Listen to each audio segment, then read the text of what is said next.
அனைவருக்கும் வணக்கம். தனுசு ராசினியர்களுக்கு நிகழ்ந்து கொண்டிருக்கும் ஜூன் மாதம் 22ஆம் தேதி முதல் பெயர்ச்சியாகும் சுக்கிர பகவானால் அடித்தது சுக்கிர யோகம். இனி தனுசு ராசினியர்களை யாராலும் பிடிக்க முடியாது. அந்த வகையில் எண்ணற்ற நன்மைகள் நிறைந்த ஒரு தருணமாக தான் இந்த சுக்கிர பெயர்ச்சி அமைஞ்சிருக்குது. அந்த வகையில தனுசு ராசினியர்களுக்கு சுக்கிரனுடைய இந்த பெயர்ச்சியின் காரணமாக என்ன மாதிரியான நன்மைகள் எல்லாம் ஏற்பட இருக்கு, கிரக நிலைகளின் ரீதியாக அமையிருக்கும் சாதகங்கள் என்ன, பாதகங்கள் என்ன, மேலும் என்ன மாதிரியான முன்னேற்றங்கள் எல்லாம் உங்களுடைய வாழ்வில் ஏற்பட இருக்கு. குறிப்பா இத்தருணங்களை பொறுத்த வரைக்கும் கிரகங்களுடைய சஞ்சார நிலைகள் என்ன என்று பார்க்கும்போது ரிஷபத்தில் சுக்கிரனும் மிதுனத்தில் சூரியன், குரு, புதன் ஆகிய கிரகங்கள் இணைந்து சஞ்சரிக்கிறாங்க. அது மட்டும் இல்லாம சிம்மத்தில் கேதுவும் செவ்வாயும், கும்பத்தில் சனி பகவானும் ராகுவும் இணைந்து சஞ்சரிக்கிறாங்க. இந்த கிரகங்களுடைய சஞ்சார நிலைகளின் காரணமாக தனுசு ராசினியர்களுடைய வாழ்வில் குடும்ப சூழ்நிலை ரீதியாக உத்தியோகம், தொழில், வியாபாரம், கலைத்துறை,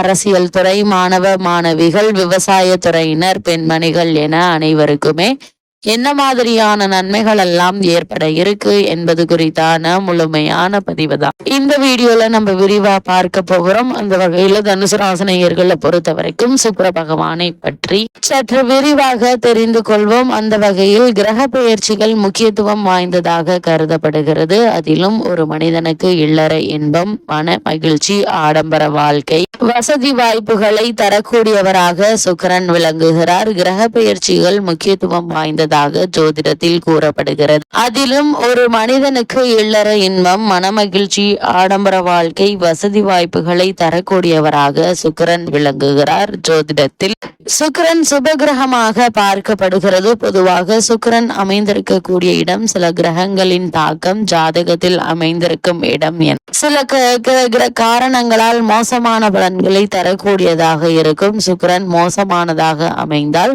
அந்த ஜாதகக்காரருக்கு வாழ்க்கையில் ஏற்றத்தாழ்வுகள் சந்திக்க நேரிடும். அதற்கான எளிய பரிகாரத்தையும் இந்த பதிவில் நாம் தெரிந்து கொள்வோம். அந்த வகையில் ஜோதிடத்தின்படி சுக்கிரன் சிறப்பாக அமைந்திருந்தால் பொருள் வசதிகள், திருமண வாழ்க்கை, ஆற்றல், அழகு மற்றும் காதல் விவகாரங்களில் இனிமை போன்றவை ஏற்படும். அது மட்டுமில்லாமல் ரிஷபம் மற்றும் துலாம் ராசிக்கு அதிபதியான சுக்கிரன் மீன ராசியில் உச்சம் பெற்றும் கன்னி ராசியில் நீச்சமும் பெறுவார். சுக்கிர பகவானுக்கு புதன், சனி, ராகு, கேது ஆகியவை நட்பு கிரகங்களாகவும் சுக்கிரன், சந்திரன், செவ்வாய் ஆகியவை பகை கிரகங்களாகவும் ஒவ்வொரு ராசியிலும் சுமார் 23 நாட்கள் சஞ்சரிப்பார். சுக்கிரன் மோசமான நிலையில் இருந்தார். என்ன மாதிரியான சூழ்நிலைகளை நீங்கள் சந்திக்க நேரிடும் என்று பார்க்கும்போது சுக்கிரன் மோசமான நிலையில் அமர்ந்திருந்தார் வாழ்க்கையில் பல சிக்கல்களை எதிர்கொள்ள வேண்டியிருக்கும். சில அமைப்புகளால் வறுமைக்கு வழிவகுக்கும். மோசமாக அமைந்த சுக்கிரனா திருமண வாழ்க்கையில் பிளவு ஏற்படலாம். குழந்தை பேருக்கான திறன் குறையும். ஜாதகத்தில் சுக்கிரன் பலம் குறைவதால் சிறுநீரகம் மற்றும் கண் தொடர்பான நோய்கள் ஏற்படுவதற்கான வாய்ப்புகள் அதிகம். அது மட்டும் இல்லாமல் சுக்கிரனுடைய அருளை பெற ஜாதகத்தில் சுக்கிரன் வலுவாக இல்லை எனில் வெள்ளிக்கிழமைகள்ல சுக்கிர பகவானுக்கு மிகவும் விருப்பமான வெள்ளை அல்லது இளஞ்சிவப்பு ஆடைகளை அணிய வேண்டும். இதனால் சுக்கிரனுடைய தீங்கு பலன்கள் குறையும்.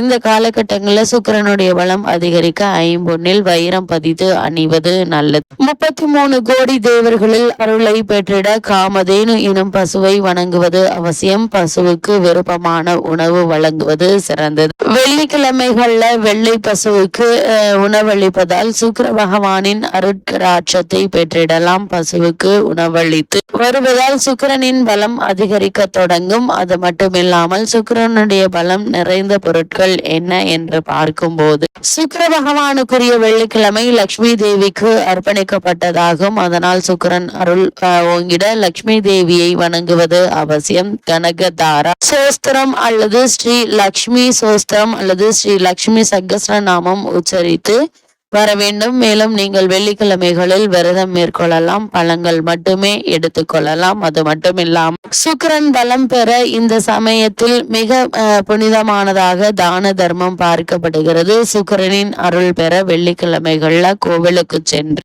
வழிபட்டு வருவது நல்லது. உங்களால் முடிந்த அளவுக்கு தான தர்மங்கள் அன்னதானம், நன்கொடைகள் வழங்குவது மேலும் நற்பலன்களை வாரி வழங்கும் என கூறப்படுகிறது. அந்த வகையில் தனுசு ராசி நேயர்களுக்கு இந்த சுக்கிர பயிற்சி நிகழக்கூடிய இக்காலகட்டங்கள்ல மேலும் என்ன மாதிரியான நன்மைகள் எல்லாம் உங்களுடைய வாழ்வில் ஏற்பட இருக்கு என்று பார்க்கும்போது, உங்களுடைய ராசிக்கு 8ல் இருந்த பஞ்சமாதிபதியான செவ்வாய் அந்த ராசியை விட்டு விலகி இருப்பது உங்களுக்கு நன்மையை தரும் என்பதை கிரக நிலைகள் தெளிவுபடுத்துதுங்க. 3ல் ராகு சனி இணைவு உங்களுடைய எண்ணங்களை வளமாக்கும், நினைத்த காரியத்தை நினைத்தபடி முடிக்க வைக்கும் என்பது கிரக நிலைகள் மீண்டும் மீண்டும் தெளிவுபடுத்துதுங்க. அது மட்டும் இல்லாம 5ல் சுக்கிரன் இருப்பதால் கலைஞர்களுக்கு நல்ல வாய்ப்புகள் கிடைப்பதற்கான சாத்தியக்கூறுகள் நிறைந்த ஒரு தருணமா தான் இத்தருணம் அமைஞ்சிருக்குதுங்க. பொருளாதார முன்னேற்றம் உண்டுங்க. பண பிரச்சனை ஏதாவது ஒரு வகையில் தீர்ந்து விடுங்க. அது மட்டும் இல்லாம ராசிநாதன் ஏழில் இருந்து ராசியை பார்ப்பது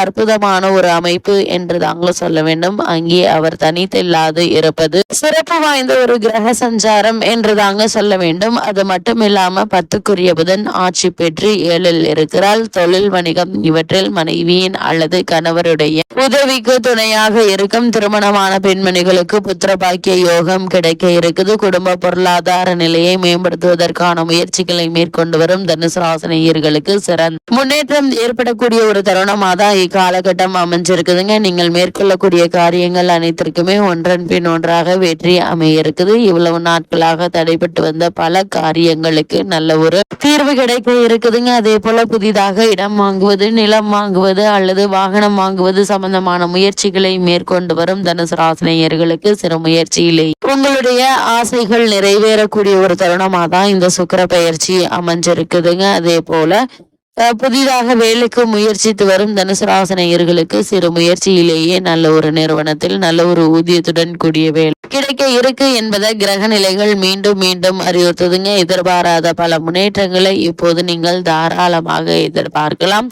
அது மட்டும் இல்லாமல் இத்தருணங்கள்ல நல்ல ஒரு முன்னேற்றம் உங்களுடைய வாழ்வில் ஏற்பட இருக்குது. தனுசு ராசி நேயர்களை பொறுத்த வரைக்கும் இந்த சுக்கிர பயிற்சி காலகட்டங்கள்ல மாணவ மாணவிகளுக்கு கல்வியில் நல்ல ஒரு முன்னேற்றம் ஏற்பட இருக்கு. உதவிகள் தானாக வந்து கிடைக்க இருக்குதுங்க. இத்தருணங்கள்ல நீங்கள் மேற்கொள்ளக்கூடிய காரியங்கள் ஒவ்வொன்றிற்குமே சிறந்த முன்னேற்றங்கள் உங்களுக்கு கிடைக்க இருக்குது. அதே போல குடும்பத்தில் ஏற்பட்டு வரும் சண்டை சச்சரவுகள், அபிப்பிராய பேதங்கள் நீங்கி அன்பும் அந்யோன்யமும் அதிகரிக்கக்கூடிய ஒரு தருணமாக தான் இக்காலகட்டம் அமைஞ்சிருக்குதுங்க. எதிர்பாராத பல முன்னேற்றங்களை இப்போது நீங்கள் தாராளமாக எதிர்பார்க்கலாங்க. நீங்கள் எடுத்த காரியங்கள்ல நல்ல ஒரு முன்னேற்றத்தை பெறக்கூடிய ஒரு தருணமாக தான் அமைஞ்சிருக்குது. திருமணமான பெண்மணிகளுக்கு புத்திர பாக்கிய யோகம் கிடைக்க இருக்கு. அதே போல் வெளிநாடு சென்று வேலை பார்க்க வேண்டும் என்ற விருப்பம் இருந்துச்சு அப்படின்னா அதற்கான முயற்சிகளை தற்போது நீங்கள் தாராளமாக மேற்கொள்ளலாங்க. இக்காலகட்டங்கள்ல நல்ல ஒரு முன்னேற்றம் ஏற்பட இருக்குது.